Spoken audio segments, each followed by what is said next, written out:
Guys, avocado. Avocado na kulubot. Hindi katulad sa atin na makinis yung avocado natin. Sa Pilipinas, dito siya ay kulubot. Pag tingnan mo parang bata pa siya na kinuha, guys. Linghod pa ba? Dinabi ako nito siya, guys. Ayan. Ayan ang liso niya, guys. Oh. Ang liit ng liso ng avocado.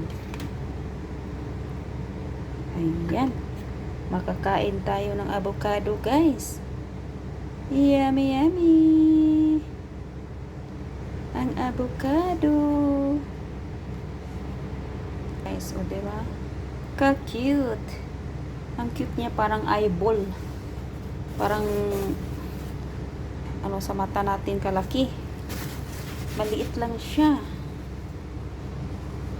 Yan guys, ang liit. Sobrang liit. O, di ba ang liit? So, ang gagawin ko dito guys, may gagawin ako dito. Yan, tago ko muna yan. Kasi may gagawin ako dyan.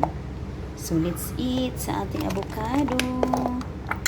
Ayan, lagyan ko lang ito ng lalagyan ko ng ice cream. Vanilla. My favorite ice cream. Vanilla ang flavor. So, may ice cream ako. So, haluan ko ng ice cream. Para malamig.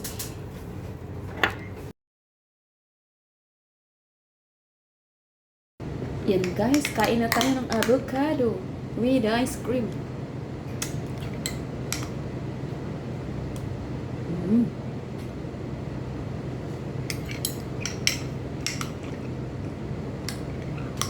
Ang sarap para ihalo sa ice cream.